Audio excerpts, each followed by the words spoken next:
Hello, my name is Hilary Robertson. Welcome to Harmonious World.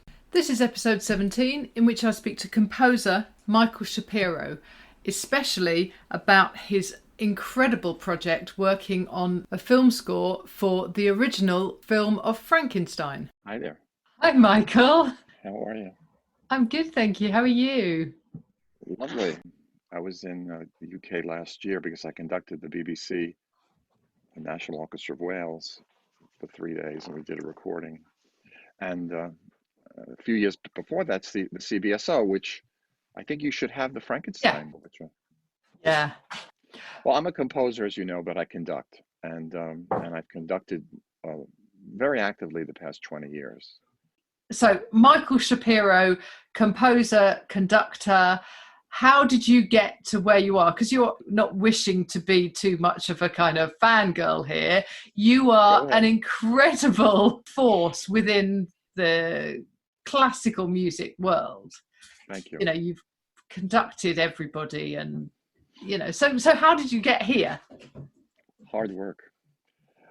Basically, I mean, it's a lot of years. I'll be 70 next year. I've just been very busy and project to project, trying though to focus, especially now, on what is most important to me. What is most important to me is the concern for human rights as it is portrayed in what I write. Some pieces are cosmic in attitude or foundation, like my Archangel Concerto for Piano and Orchestra, which is I recorded with Stephen Beck pianist. He's from the New York Philharmonic and the BBC National Orchestra of Wales. It was played on the BBC and on the CBC and on 50 radio stations in the United States, including Sirius XM, Living American, which I hosted back in May, I think it was. Archangel's about the story as portrayed by John Milton in Paradise Lost of the epic battle between good and evil. And the two sections of the book, which I call Book One and Book Two, are based on largely Paradise Lost and the idea of the Satan fighting the archangel Michael, no relation, and the cast back down into hell, which Milton's language is just brilliant. And the second half is the story of Adam and Eve in Eden and the regrettable imposition of the serpent, who is really Satan, and then the archangel thrusting Adam and Eve out of Eden. And we are the descendants into this world of imperfect situation, which it is our role, I very much believe, and certainly in my art, it's something I believe, in the putting back the shards that are broken and putting them back together. So it's a human rights concept. So this underlies pretty much everything I do now. And it has, when I look back, you say, how did I get here? I look back and I think of all the things I've written, and a lot of them have been concerned with this very issue, even when they just called Piano Sonata Number 2. Everybody likes titles these days, so Yeah. because it makes it more obvious for our very short attention spans. But you know, the great thing about living in New York and growing up here was that as a child, I was able to hear the great classical musicians of the day. Many, many, many concerts of Otto Rubinstein and Leopold Stokowski and Leonard Bernstein and Karajan coming up through with the Berlin, and like London, similar, and having Broadway here and seeing the premieres of many musicals, Sondheim musicals especially, getting to know him a little bit, getting to know Aaron Copland, I mean, it's just, Wow. great, great. Well, it's natural because you're here. And I studied with Elie Siegmeister, who was a contemporary of Copland, studied with Boulanger. And I had Boulanger style training. I went to Juilliard where I had ear training with René Longy, who was Bernstein's teacher. A lot of stories. Uh, my piano teacher started teaching in 1918 at the New York College of Music, Consuelo Elsa Clark, an old school lady whose grandmother, I'm so sorry, her aunt, was a singer at the 1886 Bayreuth Festival. You can't make this stuff up. No. So it's natural. My father was a musician. He was what we call a klezmer, like in the Eastern European Jewish tradition. He played the high squeaky clarinet, and he played up in the Catskill Mountains, at the resorts and opening of stores in Brooklyn in the 30s. But he had another side to him. He loved jazz. So he used to go up to Harlem and hear Chick Webb and Duke Ellington and Count Basie in the 30s. And he became friendly with Ella Fitzgerald when they were teenagers. I mean, this is New York, very much like London. Now, I will want to mention one thing about the UK when it was known as England. Yeah. Barnett Shapiro, my grandfather, like many people of his generation, he was born in 1890, I believe. When he was 20 odd years old, he fled Poland because it was a terrible place to live. And his brother said, I'm in London, come here. So my family settled first on the East End. And my grandfather was very enamored of Edwardian dress. So I have these wonderful photographs of him in Edwardian dress from like 1911 or something like that. A real gentleman, you know. And he had cut his sideburns and became completely enamored of secular life and never went back to the life of Eastern Europe. And he spent a few years in England and used to go to the music hall. We're talking about the music hall of 1910, 1912. You know, Sir Arthur Sullivan had just passed. And this is Yeah. very much the tradition.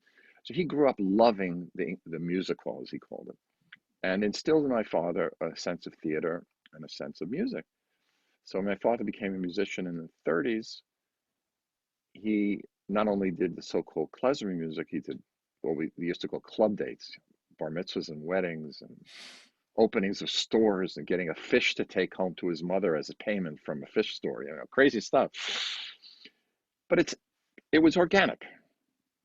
So if you ask me, what's my development as a musician? Well, it's being surrounded by my father's influence and then going off on my own tangent, which was serious classical music, you know, and studying at the Mannes College of Music at Columbia University and at Juilliard. And great teachers, many of whom became lifelong friends. Studying conducting with Carl Bamberger, who was an acolyte of Furtwängler and Klemperer and Bruno Walter. I had connections with all those people. I spoke to Furtwängler's widow when I was trying to find Carl Bamberger in the 70s at her house, Elizabeth Furtwängler. You know, he was with her. I mean, this is, you know, It's Bamberger musical history, isn't it? right through my experience. I mean, Bamberger would tell stories when he was a kid. He came home at the age of 9 in 1911 to find his mother crying at the kitchen table with the Vienna newspaper in front of her. Mahler is tot. Mahler is dead. Wow. He was their god. And Karl married Lotte Bamberger, née Hammerschlag. Her father was Mahler's wife's doctor. This gets crazier.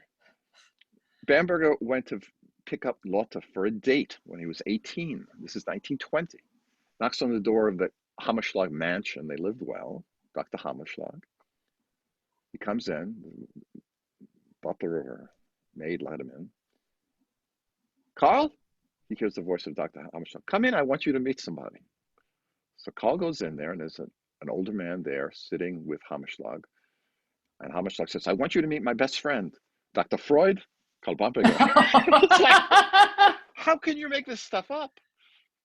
So, you know, from Bamberger, I had this tradition of how to phrase Viennese style, which I learned under him, how to meet Viennese people and hear the language. So it becomes part of you, as my father's background became part of me. So when you say, how did this happen? Organically. But organically, and yet with that history of Eastern Europe, London, New York, and the melting pot that both the East End of London and New York itself were and are. Yes, ma'am. You know, those experiences and the things your family must have heard, and therefore you heard, albeit secondhand, are phenomenal. It's great. And it's the foundation of what I write.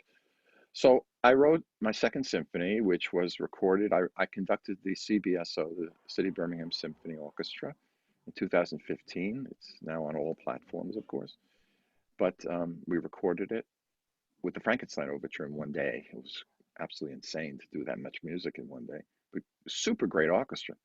The CDSO players, I don't think many of them realized what's embedded in the music. They were playing, they're professional musicians and knocking out a CD with my recording team in the back room, doing take after take, stopping, going, stopping, rehearsing, going, all that stuff.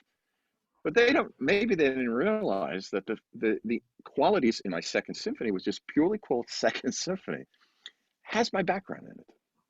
There's no question about it. And there are phrases in there that have it certainly hidden or obvious. Ivan Fisher recently did a recorded interview, which was very interesting, where he talks about Mahler and how Mahler would embed his music with his background. It's no different in my second symphony. It's no different in Frankenstein. So these things are there. Now, when I conduct or other people conduct my music and I hear what they do, I say, phrase it this way. You missed that. Take that breath. Take a pause, then go. Yeah. These are things you learn. Sure. And you can't be taught that. I think there's a difference between being taught something and learning it. And I think learning it comes from everywhere. Quite. I mean, to just jump on what you're saying, I remember great passion and love for music early on. Sneaking into Carnegie Hall all the time. There was a back entrance that I knew how to get through Carnegie Recital Hall to go into the main hall and not pay. I did that all the time. I once mentioned to Leonard Bernstein's daughter, Jamie, who's a friend, I said, did you do what I used to do? She says, Michael, I'm Leonard Bernstein's daughter. I got through the front door. I said, okay, well, I used to go through the side to hear Stokowski conduct. But the point of the matter is, you start out in great passion. The young musician, the young composer, performer, you start out with great passion. If you love this the way, if I didn't love it this month, I could have worked at Goldman Sachs or Fidelity and made billions of dollars. But instead, I went into music, I still supported my kids. But the reality of it is, you start with great passion. And then you say, I've got to learn stuff if you're smart. And then you get the best possible training you can get. I got tough training. I got French conservatoire training. Really tough, not in Paris, but through teachers who had been with Boulanger or Madame Longy, who was my ear training teacher. And I succumbed and I said, I am going to go through hell, because somehow I realized I needed the training. Like Schubert said, right before he died, he wanted to study with Albrechtsberger to learn counterpoint. He felt deficient. It's interesting. So a real composer, I should say, that really wants this and will fight through her life to make it happen, like a great cabinet maker, no different. You've got to learn the trade. So species counterpoint, studying Josquin des Prés, fugue, harmony, analysis, orchestration. To this day, I read orchestration books. I read Rimsky-Korsakov. I read Berlioz, Strauss. I read all these things, Forsyth. I read. I continue to read. And when I teach, I read. It's all the same. So you start with the passion, but you've got to get the training. And then once you got the training, as a conductor, pianist, whatever, you then have to make it work. And you have to write pieces. And it's best when you write pieces for friends, because then they come back to you and say, in that bar, you should really do this. And you listen. Or a singer will say, you really need to do it a different way. You don't want to just do it that way. You really need to bring that key down for me. I'm a soprano, not a coloratura. I'm not a coloratura. So you need to bring it down. I mean, Michael, why do you have it in that range? That's crazy. And you go, oh, I've just learned something. Keep it in mind that Verdi changed everything for performers all the time. And a performer that doesn't do that, or writer that doesn't do that, is joking. Toscanini moves stands in the pit of the Bayreuth in 1930. Humility. Figuring out that we're not so great. Amazing. No, but I find it fascinating, because my other love is literature, which is why I want to talk to you in a minute about Frankenstein. Yes, please. But Shakespeare, when he wrote every one of his plays, he was writing them for them to be performed then, like, that day, the day after, At the and Globe, no question. I've been yeah, in Stratford. I've been in Stratford on Avon. I've been there. I walked those streets. I was in Shakespeare's home. I was at his grandmother's farm where I met a few owls. No, he was a performer too because he performed in those plays. You know, yeah, I conduct my uh, own music. I conduct my own music. It's the best way to live. yeah, I and think. having it evolving in the composition or the writing process Right. is is fascinating, and it makes it real rather than you just sitting at home and writing something and then presenting it to an orchestra and saying off you go. I'm not waiting for the conductors of the world to do my music. I learned from Pierre Boulez that you have to go out and do it yourself. And he was a master at it, of just going out and doing. Going out and doing is important because you need to meet people, be part of a community, and see, what does that person need or what do they want? And sometimes that leads to, working together. I'm not going to wait for that conductor or that conductor to do my music. They have, but I'm going to do it myself. Aaron did that with recording his orchestral pieces with the LSO, a lot of them during the time when he was conducting in his 50s and 60s for Columbia Records. Stravinsky did it too. So when people say to me, "Well, why don't you have this conductor record that music?" I said, "Fine. Are they paying for it? No. Do they want you to pay for it? No. I'll pay for it or get it funded, and I will conduct it, so that at least there is a record." We know how Stravinsky conducted, the Rite of Spring with the Philharmonic in the 40s. It's really good, and he was a fine conductor. That's Yeah, what I do. very good. Thank you. So please, let's talk about the Frankenstein. Oh yes, I mean, it's not new, but it's the most. What I want to do is I want to go. I think that's probably going to be one of my, well, not my first outings, but one of my. I'm going to do it soon. Is there must be a performance of it, and even if I have to travel, but just the original film, the Boris Karloff with the Michael Shapiro soundtrack. yeah, with me or many other people conducting. Now it has been done 50 times. There have been 50 productions, 50. There were going to Yeah. be another 12 if this monstrous thing hadn't happened. The Calgary Philharmonic was doing it. It was being done at the Steamboat Springs Festival in beautiful Colorado amongst the mountains. Oh, It was being done by the Indianapolis Chamber Orchestra and about 12 universities. That's just a touch. wow.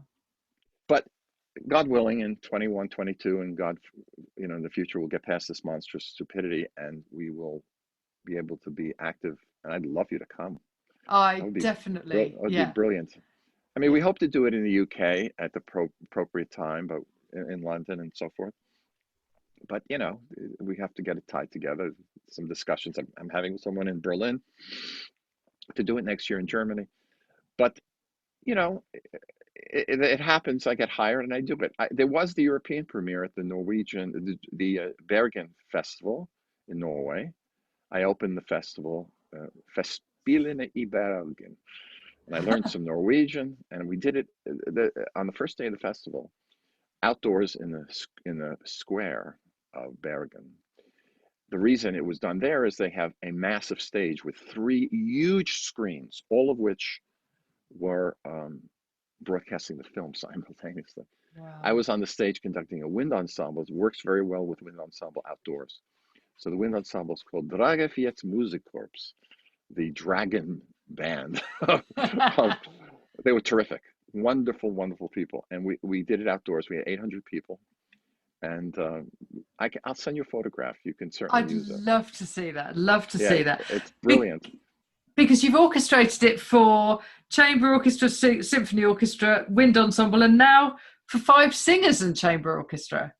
Which is the choral. Well, it can be done by full chorus, 5-part chorus and orchestra, or it can be done, and this is the newest version, which I'm hoping will be premiered in the coming years in one of many of the opera houses throughout the world. It's called Frankenstein the Movie Opera. Now you say, wait a minute. Michael Shapiro's score, Frankenstein the movie score, is played live to the movie in one of its iterations, chamber orchestra, full orchestra, or wind ensemble. Opera? Chorus? How's that possible? This is how it's possible. You know, opera houses, if they want to put on full production, they have to have a staff, they have to put up staging, they have to have the lighting person, the sound person. You know, it's like cast of thousands. I've had operas produced. It's cast of thousands. You feel really great when you go and it's your piece. Oh my God, look at all these people doing my stuff. But right now they're looking at ways of holding back, maybe not spending the fortune. So I had the idea in the middle of the night of writing an operatic version of 5 singers on stage with the 15 player or theater orchestra, depending upon the size of the stage, and the film in the back. So there's no staging, there's no sets, there's no nothing. But then you say, libretto? Yeah. Here we go. So I had a eureka moment in the middle of the night. You know, the film is in English, of course, in very proper British James Whale English with Colin Clive. It's alive, it's alive, you know. And the monster also in very proper British English going, but you know, Boris Karloff, a very, very proper gentleman from outside of Bram. You know, he was from up there, I think. Oh no, that was James Whale, was outside of Bram. But I think his name was Pratt, Boris Karloff. He was from. Was it? He was from the I UK. never knew that. I'm going to look that up. And not that I don't believe you, but I'm going to find out. It had a British cast in the 2 principals and the director. The other one's faking lousily, you know, Yes. English accents. But so this is it. So I was saying at Eureka moment, are we going to have an English libretto? Because I was asked by an opera house to think about doing this. And we're going to have an English libretto, but they're speaking English on the stage. And we have to go in and out with the music and so forth. So what would work? Eureka, in the middle of the night, the Latin Requiem Mass. Let's talk about that. How does it fit the film? The Latin Requiem Mass is about resurrection. Yeah. It is all about also good and evil, because the story of Jesus is about good and evil, certainly. And the film starts with Latin. A priest is intoning Latin over the burial. Et lux perpetuate, amen, right? Yeah. In the light, there will be perpetual life. In the light, there will be perpetual life. It lux perpetuate, amen. Get down, you fool, get down. You know? Dr. Frankenstein says to Fritz, the hunchback. They then, as you know, when the burial moves away, when the burial gent who's burying the coffin moves away, my music's going during that. They then dig up the grave, and they dig up the coffin that was just buried, and they take the coffin away, living a new life. Yes. They put it on a cart, which Fritz carries up a hill to a hanging man. So let's just take that scene. Remember, I'm writing a film score. I'm writing underscoring. Not to dominate it, but it's to amplify and underscore. So they're going up the hill. Now, in my score, which is just instrumental before I wrote the operatic version, I had my eureka moment. It was pause.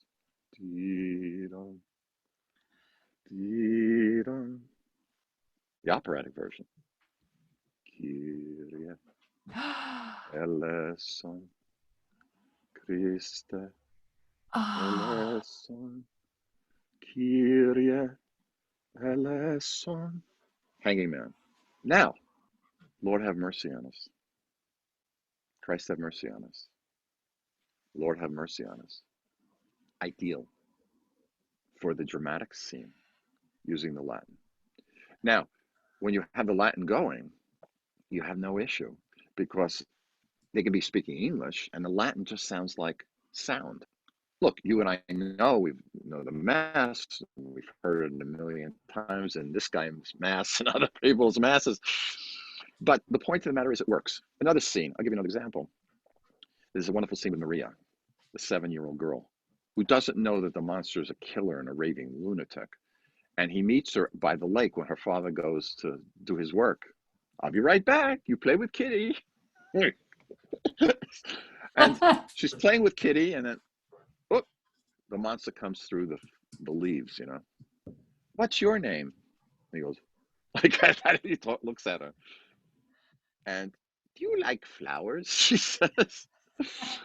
And she gives him some flowers. She has flowers, and she starts throwing flowers in the lake. And then he runs out of flowers. He goes, uh, uh. And then he picks her up because she's a flower, and he throws her in the lake and drowns her. Not a great scene, right? No, not a great scene. But she's the second kill of the movie by him. But he's an Right. idiot. He's absolutely, Yeah. we know what his story is. So I have a solo soprano singing above the orchestra, which is luscious and beautiful and very kind of bittersweet. I have a soprano singing Agnus Dei Peccata Mundi, Lamb of God. Oh. Oh, that's beautiful. So I use the words from the Latin Mass. Now, I don't use every word. Hostias does not work. There are beautiful sections of it that just do not work. But I'm a dramatic composer. Everything I write is theatrical, even if it's just, my piano concerto or my second symphony. So I had this idea, and I think it's really going to be a knockout. So Yeah. So speak to Covent Garden. I'm ready. I really have to see that. I do too. Yeah. So has that not been performed yet? It was scheduled for a performance in California, but then overridden for other reasons and put off until 22. I don't have a contract yet, so I can't talk about who it was. Prominent place. But I'm not waiting. Like Dickens says, tide and tide wait for no man. So I'm proceeding to notify every opera house I can get to that this is available. And when the lights come on again all over the world, like that great British song, Yeah. I will be ready to go and conduct it throughout the UK and Germany and France and Italy and US and Canada and wherever they want to do it in the operatic version. I mean, right now I get unsolicited requests. I did before COVID for the score, and it's magnificent. We license it through Universal Studios, which has been magnificent since 2002, and off we go. And bringing this genius work of James Whale. Oh, yeah. Just a new iteration. So the only thing that is recorded for copyright reasons is the overture, because which is beautiful. Right. Thank you. But the overture includes music from the entire movie. If you hear the 4-minute overture, you're hearing the music from the movie. You're just not seeing it live with the film. So the overture is literally an overture which has snippets from throughout the film. It wouldn't appear. So if I went to see a performance, the overture would appear before the film starts. Exactly correct. Right. So it's black on the screen. I walk out, bow, maybe I say a few words. I usually talk about my father at 13 seeing the movie and being scared to sleep for a full week. In 1931. Yes, it's overture first, then the film starts. And my music doesn't come in until the burial scene. This opening credits music, which was original in the film, because they were able to do that. And then you have the beginning of the movie. Before the credits, by the way, Edward Van Sloan, who plays Dr. Waldman, comes out and calms the audience down that you're going to see something that's horrifying. He says, horrifying. This like middle Atlantic fancy speech that people had in those days, which was kind of English, Irish, Scottish, middle Atlantic. I'm talking in the middle of the Atlantic, and high class New Yorkers. FDR spoke that way as well. Yeah, and that's a great accent, because it is literally mid-Atlantic. It's mid-Atlantic. But people were taught elocution in those days. Of course. They was in the schools. Yeah. This was even true when I was a kid. We were taught Warner's grammar, which was very proper. And we taught how to speak by Mrs. Guile, my English teacher, in 4th grade. That's fantastic. As soon as I know that that's the operatic version is being screened, I shall definitely. I don't care where it is. I'm flying. I'll be there. We'll have fun. I always go out afterwards. Have fun. Good. Yeah. I said to somebody the other day that I'm not feeling comfortable yet about getting on a plane, but there are some things that I would absolutely, Well, I'd, it's not happening until we're vaccinated. It can't, it's no, just the nature of no. the beast. Okay, so thank you so much, Michael. It's a real honor to talk to you, Oh, and thank you. the name dropping is spectacular, and anybody who's ever had contact with people, big names like Copeland and Bernstein, that's phenomenal. So thank It you was so much for your ordinary. time. It was ordinary life in New York in those days Yeah, for brilliant. musicians. They were here. Thank you, Hilary. Fantastic. This is splendid, and I love the UK. Can't wait to get back. Look forward to seeing you. Thank you. Thank you very much.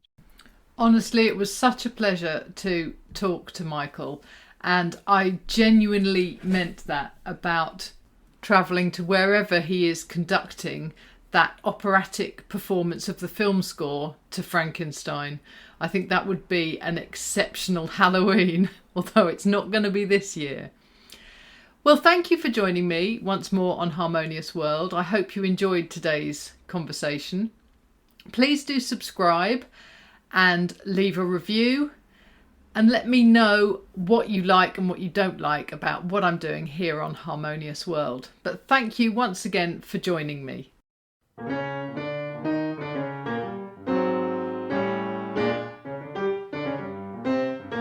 Thank you for listening to the latest episode of Harmonious World. My name is Hilary Seabrook, and it's a great delight to bring this series of discussions with musicians and composers and writers and all sorts of people to you. Obviously, there's no point in having a podcast if people aren't listening, and I'm very grateful to my listeners for doing so. Thanks also to Joe English for composing and performing this new theme tune. So wherever you get your podcast, you can leave a review. You can share this with your friends and family, either as a link or on social media and that sort of thing. I'd be really grateful for that. Don't forget that you can subscribe now. There's a link wherever you get your podcasts. So have a great week, and please remember why I started this, which is just to try and make the world a little more harmonious. Thanks for listening to Harmonious World.